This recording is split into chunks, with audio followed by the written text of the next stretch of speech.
6절까지 말씀입니다. 에베소서 3장 1절부터 6절까지 말씀 우리 교독하겠습니다. 제가 먼저 3장 1절 말씀 봉독하겠습니다. 이러므로 그리스도 예수의 일로 너희 이방인을 위하여 갇힌 자 된 나 바울이 말하거니와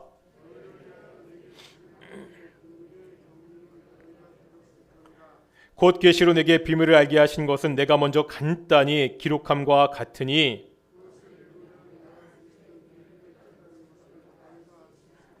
이제 그의 거룩한 사도들과 선지자들에게 성령으로 나타내신 것 같이 다른 세대에서는 사람의 아들들에게 알리지 아니하셨으니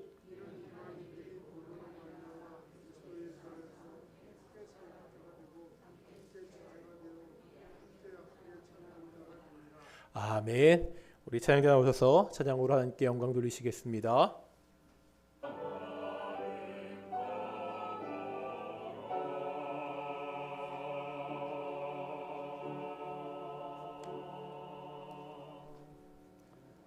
아멘. 예, 찬양 감사합니다. 참 하나님이 지으신 그 자연의 아름다움을 느낄 수 있는 봄이 되었는데 이 코로나19 때문에 어디 나가기도 쉽지 않고 교회도 뭐 야유회나 아무 모임과 행사도 하지 못하는 그러한 참 어려운 때에 있는데 이럴 때에서 더욱더 우리가 좀 하나님을 의지하고 살아가는 귀한 도민의 성도들이 되었으면 좋겠습니다. 우리 앞뒤 자분들과 인사하겠습니다. 하나님이 우리와 함께 하십니다. 우리 가정에서 예배하는 모든 성도들 가운데서도 하나님이 함께 하시는 귀한 은혜가 있기를 소망합니다. 그래도 숙제 검사는 해야겠죠. 오늘은 그 고린도전서 13장만 하겠습니다. 저희가 좀 할 게 많아서 13장만 하도록 하겠습니다. 우리 가정에서 예배하시는 분들도 나는 예외다 그렇게 생각하지 마시고요. 화면을 보시고 같이 고린도전서 13장 1절부터 오늘은 3절까지입니다. 하겠습니다. 시작. 내가 사람의 방언과 지라도 사랑이 없으면 진리는 꽹가리가 되고 내가 모든 비밀과 또 다시 또 사는 시작 또 믿음이 있을지라도 사랑이 없으면 내가 아무것도 아니요 내가 다시요 내가 내게 있는 모든 것으로 시작 내가 내게 있는 모든 것으로 구제하고 또 내 몸을 불사르게 내줄지라도 사랑이 없으면 내게 아무 유익이 없느니라. 아멘. 그래도 여기까지 왔습니다. 여기까지 왔는데 포기할 수 없지 않습니까? 우리 한번 올 상반기까지 끝까지 한번 함께 암송했으면 좋겠습니다. 비밀이라는 말이 사전적 의미는 남에게 알리지 않고 숨기는 일, 아직 밝혀지지 않았거나 알려지지 않은 실상 이런 것을 비밀이라고 이야기합니다. 그런데 이런 사전적인 정의 말고 비밀 이렇게 말할 때 이 말이 주는 묘한 뉘앙스가 있지요. 무슨 음모 같은 것이 생각나기도 하고 비밀하면 신비로운 일이 떠오르기도 합니다. 그러다 보니까 비밀이라는 말이 들어간 드라마나 영화도 많습니다. 조승우와 배두나가 주연으로 나왔던 비밀의 숲이라는 드라마는 시즌 2까지 나왔습니다. 비밀의 남자라는 드라마도 있었습니다. 비밀의 정원이라는 영화도 있습니다. 비밀의 화원이라는 책도 있고요. 아이유가 노래한 똑같은 제목의 노래도 있습니다. 사람들에게 비밀이란 말은 흥미를 갖게 하는 매력이 있습니다. 성경에도 보면 이 비밀이라는 말이 참 많이 나오고 있습니다. 복음서에 보면 천국의 비밀, 하나님 나라의 비밀이라고 나옵니다. 우리가 보고 있는 에베소서에도 이 비밀이라는 말이 6번 나옵니다. 그 중에 오늘 본문이 있는 에베소서 3장에만 3번 나오고 있습니다. 보길 볼까요? 몇 절에 나오고 있죠? 이 비밀이라는 말이요. 가장 먼저 3절에 보니까 곧 계시로 내게 비밀을 알게 하신 것은 또 몇 절에 있죠? 바로 밑에 4절 내가 그리스도의 비밀을 깨달은 것을 또 몇 절에 있습니까? 쭉 내려다 보시면은 몇 절에 비밀이 나오죠? 6절 쭉 지나서요. 9절 보실까요? 뭐라 말씀하시죠? 하나님 속에 감추었던 비밀의 경륜. 성경에 나오는 비밀은 좀 특이합니다. 성경의 비밀도 감추어져 있습니다. 그런데 이 비밀은 감추는 것이 목적이 아닙니다. 드러나는 것에 목적이 있습니다. 꽁꽁 숨겨야 하는 비밀이 아니라 만천하에 알려져야 하는 비밀입니다. 오늘 우리는 에베소서에 나오는 비밀을 보도록 하겠습니다. 특별히 비밀의 공동체입니다. 바로 먼저 이 비밀을 알고 있는 자신이 어떠한 존재인지를 말하고 있습니다. 오늘 본문 1절입니다. 1절 다시 한번 읽어볼까요? 1절입니다. 시작. 이러므로 그리스도 예수의 일로 너희 이방인을 위하여 갇힌 자 된 나 바울이 말하거니와. 바울은 자신이 갇힌 자가 되었다고 말하고 있지요. 바울은 에베소서를 로마의 감옥에 썼습니다. 실제로 지금 감옥에 갇혀 있는 상황입니다. 왜 바울이 감옥에 갇혀 있습니까? 우리가 보고 있는 개역개정 성경에는 그리스도 예수의 일로 갇혔다 이렇게 표현하고 있습니다. 그런데 원문을 보면 조금 다르게 표현합니다. 영어 성경을 보면 이렇게 되어 있습니다. The prisoner of Christ Jesus. 다시 말하면 그리스도 예수의 죄수다. 나는 그리스도 예수의 죄수다. 이렇게 말하고 있습니다. 지금 로마의 감옥에 갇혀 있으니까 바울은 로마 황제의 죄수입니다. 사도행전에 보면 바울은요, 자신이 가진 로마 시민권의 권리를 사용해서 황제에게 항소했습니다. 이제 바울의 재판은 전적으로 황제의 손에 달려 있습니다. 하지만 바울은 뭐라 말한다고 있어요? 누구의 죄수라고요? 그리스도 예수의 죄수라고 지금 말하고 있습니다. 내가 처한 그 상황을 인간적인 관점에서 생각하지 않습니다. 모든 것이 다 하나님의 주권 아래 있다고 말하고 있습니다. 감옥에 있는 것도 황제의 결정이 아닙니다. 이 감옥의 생활도 하나님의 뜻이라고 지금 고백하고 있습니다. 우리가 에베소서 1장 1절을 보면서 하나님의 뜻에 대해 나눈 적이 있습니다. 바울이 사도가 된 것은 하나님의 뜻이다 이렇게 고백했습니다. 왜 그렇죠? 바울은 본래 예수님을 믿는 사람들을 핍박했습니다. 이랬던 바울이 예수님의 사도가 된 것은 오직 하나님의 뜻이었다고 바울이 고백했습니다. 그 하나님의 뜻 안에서 지금 바울이 로마의 감옥에 있습니다. 왜 감옥에 있는 것이요? 하나님의 뜻이 될 수 있습니까? 왜 바울은 감옥에 있으면서도 내가 그리스도 예수의 죄수라고 당당하게 말할 수 있습니까? 다 같이 한번 빌립보서 1장 보겠습니다. 신약성경 318페이지 빌립보서 1장 12절과 13절입니다. 신약성경 318페이지 빌립보서 1장 12절과 13절 함께 보겠습니다. 읽겠습니다. 시작. 형제들아, 내가 당한 일이 도리어 복음 전파의 진전이 된 줄을 너희가 알기를 원하노라. 이러므로 나의 매임이 그리스도 안에서 모든 시대 안과 그 밖에 모든 사람에게 나타났으니. 여기 12절 상반절에 보면 이렇게 말씀하고 있죠. 나의 당한 일이 도리어 복음 전파의 진전이 된 줄을. 여기서 나의 당한 일은 지금 바울이 감옥에 갇혀 있는 상황입니다. 빌립보서 역시 에베소서와 같이 바울이 감옥에서 쓴 편지입니다. 지금 바울이 감옥에 갇혔는데 이 당한 일이 오히려 복음 전파에 도움이 되고 있다 이렇게 말하고 있습니다. 이상하죠?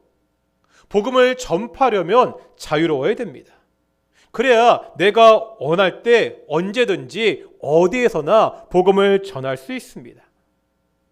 어떻게 바울이 감옥에 갇혀 있는 것이 복음을 전하는 것에 도움이 되고 있습니까? 13절에 그 이야기를 하고 있습니다. 무슨 얘기죠? 지금 바울은 로마의 감옥에 있습니다.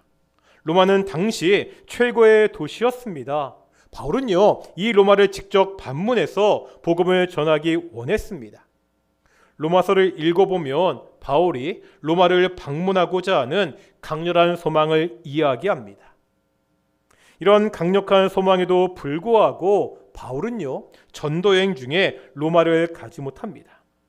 그런데 지금 바울이 어디에 있다고요? 그렇게 가기를 원했던 로마에 와 있습니다. 어떻게 올 수 있었습니까? 죄인의 신분으로 와 있습니다. 예루살렘에서 체포되어서 로마까지 죄인의 몸으로 호송되었습니다. 이제 범죄자의 신분으로 내가 그렇게 오기를 원했던 로마에 와 있습니다.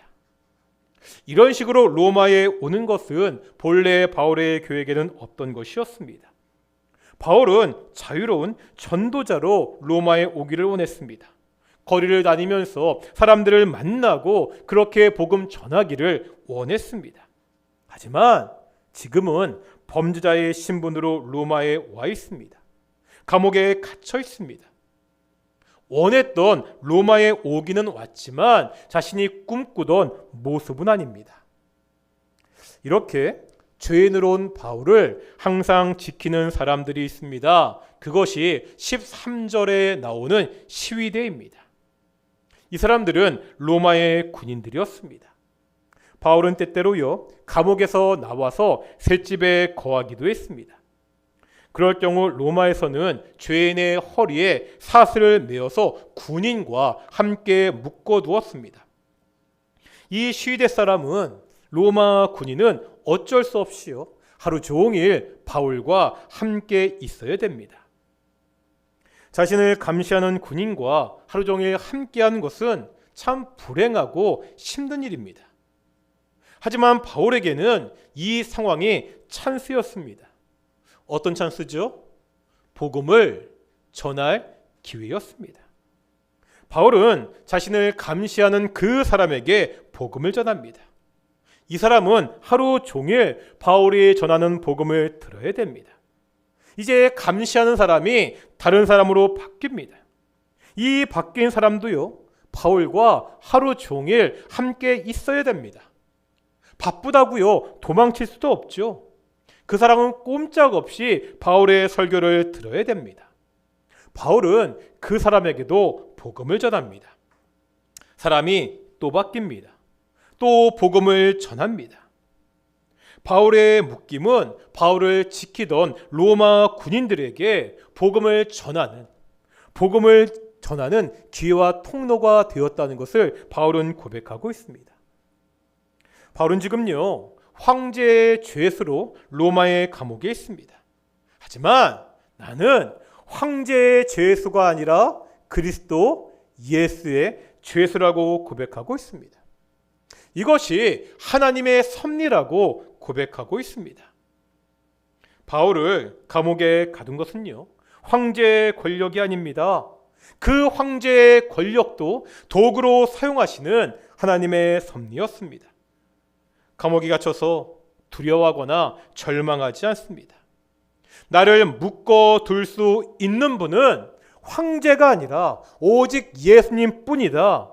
이렇게 바울은 당당하게 고백하고 있습니다. 이제 2절부터 바울은요, 본격적으로 비밀을 말하고 있습니다.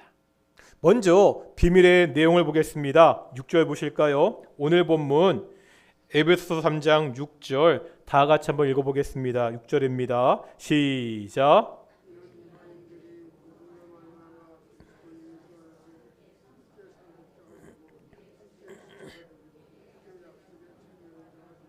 아멘. 좀 익숙하지 않습니까? 어디서 보았던 말씀이죠? 우리가 오랫동안 살펴봤던 에베소서 2장에서 바로 이것을 아주 자세하게 공부했습니다. 지옥의 불쏘시개에 취급을 받던 이방인들이었습니다. 이제 이 이방인들이 상속자가 되고 지체가 되고 약속에 참여하는 자가 되었습니다. 여기에 보면 반복되는 단어가 있죠. 6절에 어떠한 단어가 반복되고 있죠? 6절에 보니까 함께라는 말이 반복되고 있습니다. 함께 상속자가 됩니다. 함께 지체가 됩니다. 함께 약속에 참여한 자가 됩니다. 우리가 에베소 2장을 보면 이 함께라는 말을 더 강력하게 표현했습니다. 2장 15절 보실까요? 2장 15절에 보면 뭐라 말씀하고 있죠? 이 둘로 자기 안에서 한 세 사람을 지어. 함께가 말 그대로 한 사람, 한 몸이 되었다고 이야기하고 있습니다. 이것이 비밀이라는 거예요. 본래 하나님의 심판 아래 있던 사람들이었습니다. 서로 전혀 관계가 없던 사람들이었습니다. 이런 사람들이 예수님 안에서 한 세 사람이 되었습니다. 어느 누구도 상상하지 못했던 일이 벌어진 것입니다.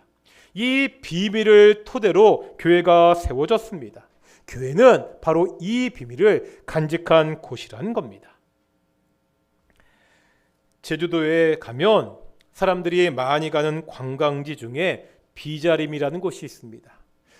제주도 가신 분들 비자림 한번 가보셨나요? 비자나무가 우거진 숲길을 걸을 수 있는 곳입니다. 이 비자림에 가면 열리목이라는 나무를 볼 수 있는 곳이 있습니다. 두 나무가 맞닿은 채로 오래 있다 보면 간혹 접목되는 경우가 있습니다. 이런 현상을 열리 이렇게 이야기합니다. 가지가 하나가 되는 때를 가지 지자를 써서 열리지라고 말합니다. 줄기가 하나가 되는 현상은 나무 목자를 써서 열리목. 뿌리가 하나가 되는 것은 뿌리 근자를 써서 열리근 이렇게 이야기합니다. 열리가 되는 과정은 이렇습니다. 나무가 밀집해 있다 보면 이 나무들끼리 자연스럽게 서로 맞닿게 됩니다. 그렇게 맞닿은 나무가 성장하면 서로 부대끼고 밀 수밖에 없습니다. 이 과정에서 어떤 일이 벌어지죠? 맞닿은 부분에 껍질이 벗겨지고 상처가 생기게 됩니다. 상처가 생겼다고요. 나무들이 동물들처럼 움직여서 피할 수가 없지요. 상처가 나면 결국은 다 나무에 속살이 드러나게 됩니다. 그 드러난 속살이 접촉한 채로 오랜 시간이 지나게 됩니다. 그러면 차차 그 수관이 하나로 이어지고 세포가 섞이면서 그 나무가 하나가 되어갑니다. 그때부터는 뿌리와 잎으로부터 공급받는 수분과 양분을 함께 나누게 됩니다. 에베소서의 말씀처럼 이 두 그루의 나무가 더 이상 둘이 아니라 하나가 되는 것입니다. 이것을 열리목이라고 합니다. 교회의 비밀은, 교회의 본질은 마치 열리목과 같습니다. 지금 유대인과 이방인들이 하나가 되었습니다. 교회 안에서 완전히 서로 다른 사람들이 하나가 되었습니다. 당연히 갈등이 있지요. 나무가 맞닿아서 껍질이 벗겨지고 상처가 생기는 것과 똑같습니다. 이상적인 교회의 모델로 이야기하는 초대 교회 때도 갈등이 있었습니다. 처음에 집사라는 직분이 어떻게 세워지죠? 사람이 많으니까 관리하기 위해서 그냥 집사의 직분을 세웁니까? 그렇지 않습니다. 다 같이 한번 사도행전 6장 1절 보실까요? 신약성경 195페이지 사도행전 6장 1절입니다. 사도행전 6장 1절 신약성경 195페이지입니다. 같이 읽겠습니다. 시작. 그때 제자가 더 많아졌는데 헬라파 유대인들이 자기의 과부들이 매일의 구제에 빠짐으로 시브리파 사람을 원망하니, 당시 초대 예루살렘 교회에는 두 종류의 유대인이 있었습니다. 여기 보니까 나오고 있죠. 첫 번째는 헬라파 유대인들이었고요. 두 번째는 히브리파 유대인들이었습니다. 히브리파 유대인들은 본래부터 유대 땅에 살던 사람들입니다. 헬라파 유대인들은 유다가 멸망했을 때 고향을 떠났던 그 사람들의 후손들입니다. 같은 유대인들이잖아요. 하지만 이들 가운데도 갈등이 있었습니다. 어떤 갈등이죠? 교회가 경제력이 없는 과부들을 도왔습니다. 이때 헬라파 유대인들은 자신의 과부들은 계속 빠진다고 히브리파 사람들을 원망했습니다. 이 갈등을, 이 문제를 해결하기 위해서 우리가 잘 아는 스데반을 비롯한 7 집사를 처음 교회에 세우게 됩니다. 사도행전 15장에 보면 첫 번째 교회 회의가 기록되어 있습니다. 예루살렘 공회입니다. 예루살렘 공회는 어떻게 시작이 되었습니까? 당시 바울은 소아시아의 안디옥에 있었습니다. 이때 유대로부터 사람들이 내려오게 됩니다. 다 같이 한번 사도행전 15장 1절 보실까요? 신약성경 213페이지입니다. 사도행전 15장 1절입니다. 신약성경 213페이지 읽겠습니다. 시작. 어떤 사람들이 유대로부터 내려와서 형제들을 가르치되 너희가 모세의 법대로 할례를 받지 아니하면 능히 구원을 받지 못하리라 하니, 이 사람들은요, 안디옥에서 예수님을 처음 믿은 이방인들도 뭐를 받아야 된다고? 율법에 따라 할례를 받아야 된다고 이렇게 주장했습니다. 이것 때문에 안디옥 교회에 갈등이 생기게 됩니다.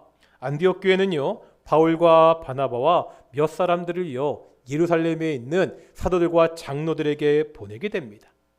예루살렘 교회는 이방인들도 할례를 받아야 되느냐, 이 문제 때문에 회의를 열게 됩니다. 이것이 교회의 첫 번째 회의, 예루살렘 공회입니다. 결론은 뭐죠? 이방인들은 할례를 받을 필요가 없다는 것이었습니다. 초대 예루살렘 교회에도, 초대 안디옥 교회에도 갈등이 있었습니다. 교회 안에 갈등과 문제가 없을 수 없습니다. 서로 다른 사람들이 모여있는 이 교회에 갈등이 있는 것은 당연합니다. 중요한 것은 그 갈등을 어떻게 처리하느냐입니다. 갈등 때문에 서로 분열하고 갈라져서는 안 됩니다. 왜 그렇죠? 다시 한번 오늘 본문 6절 보시겠습니까? 6절에 보면 어떻게 이방인과 유대인들이 하나가 되었다고 말씀하고 있죠. 무엇으로 말미암아? 복음으로 말미암아. 누구 안에서? 그리스도 예수 안에서. 복음으로 말미암아 그리스도 예수 안에서 복음이 하나가 되게 했습니다. 십자가에서 우리의 죄를 위하여 피 흘려 죽으신 예수님 안에서 이루어진 일입니다. 우리는 예수님 안에서 하나가 되었습니다. 이것을 누구도 깨트릴 수 없다는 거죠. 교회를 분열시키는 자는 예수님의 복음을 부정하는 자입니다. 바울은 이 비밀을 깨달았습니다. 예수님의 복음이 교회를 하나로 만들었다는 이 비밀을 알게 되었습니다. 이 비밀은 구약시대에는 확실하게 드러나지 않았습니다. 구약시대 유대인들은 자신들만이 하나님의 백성이라고 생각했습니다. 이제는 거룩한 사도들과 선지자들에게 이 비밀이 성령으로 나타났습니다. 그렇다면 바울은요, 이 비밀을 어떻게 알게 되었죠? 바울이 열심히 찾고 열심히 연구해서 비밀을 깨닫게 되었습니까? 그렇지 않습니다. 3절 보겠습니다. 오늘 본문 에베소서 3장 3절 다 같이 읽어보겠습니다. 시작. 곧 계시로 내게 비밀을 알게 하신 것은 내가 먼저 간단히 기록함과 같으니. 무슨 말이죠? 바울이 어떻게 비밀을 알게 되었습니까? 계시로. 계시는 내가 스스로 깨닫는 것이 아닙니다. 계시는 누가 알려주시는 거예요? 하나님이 알려주시는 겁니다. unveiled. 하나님이 감추어진 것은 unveiled. 베일을 벗겨서 보여주시는 것, 이것이 계시입니다. 바울은 하나님의 계시로 비밀을 깨달았습니다. 그 다음에 어떻게 하죠? 3절 후반부에 보면 뭐 했다고요? 내가 깨달은 것을 먼저 간단히 기록했다, 이렇게 말하고 있습니다. 이제 4절입니다. 뭐라 말하고 있죠?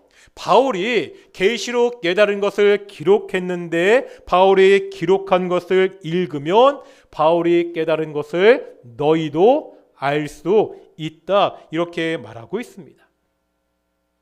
무슨 말이죠?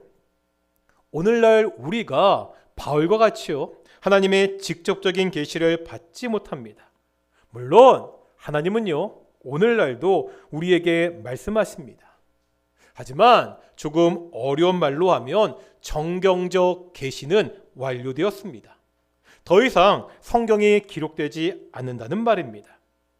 오늘날 우리가 듣는 모든 말씀은 현재 우리 손에 들려진 66권 성경을 가지고 판단해야 됩니다. 만약 누군가 이 66권 성경 말고 동등한 권위를 가진 또 다른 계시를 말한다면 그 자들은 이단입니다. 오늘날 우리가요, 하나님의 계시를 깨달을 수 있는 방법이 뭐지요? 오직 기록된 66권의 말씀입니다. 뭔가 신비한 체험을 통해서 하나님을 느끼고요, 하나님을 깨닫는 것이 아닙니다. 오직 성경이 하나님의 비밀을 오늘날 우리가 알 수 있는 유일한 방법입니다. 우리에게 66권 성경이 주어진 것은 엄청난 축복이고 특권입니다. 모세는요, 하나님을 직접 체험했고 성경을 직접 기록하기도 했죠. 하지만 그런 모세도요, 우리만큼 하나님을 알지 못했습니다. 우리는 성경의 위대한 신앙의 인물들, 아브라함보다, 이삭보다, 요셉보다, 모세보다, 다윗보다도 하나님의 계시를 더 확실하게 많이 알고 있는 사람들입니다. 어떻습니까? 우리가 이 축복과 특권을 누리고 있습니까? 다시 말하면 이 성경 말씀을 듣고 읽고 배우고 암송하고 있습니까? 우리가 우리에게 주어진 하나님의 계시의 말씀인 이 성경을 통해서 하나님의 비밀을, 하나님의 뜻을 알아가고 있습니까? 이 성경을 통해서 하나님과 좀 더 깊은 교제를 나누고 있습니까? 성경을 읽는 것, 성경을 배우는 것은 의무가 아니라 특권입니다. 신약의 성도들, 예수님이요, 우리에게 주어진 엄청난 축복입니다. 오늘 우리는 한 가지 비밀을 알았습니다. 우리 모두는 비밀을 공유하는 사람들이죠. 그 비밀의 내용이 뭐라고요? 유대인과 이방인이 하나가 되어서, 모든 사람들이 하나가 되어서 교회를 이루는 것이 비밀이었습니다. 교회는 이 비밀의 성취입니다. 교회는 그리스도 예수의 복음으로 하나가 되었습니다. 이제 교회는 이 드러난 비밀을 지켜야 됩니다. 어떻게 비밀을 지킬 수 있습니까? 이 비밀을 지키라는 것이 숨기라는 것이 아닙니다. 비밀의 내용은 이미 드러났습니다. 드러난 비밀의 내용과 같이 이 교회를 하나로 세워가는 것, 하나 되게 하신 이 교회를 힘써 지켜나가는 것, 이것이 비밀을 지키는 방법입니다.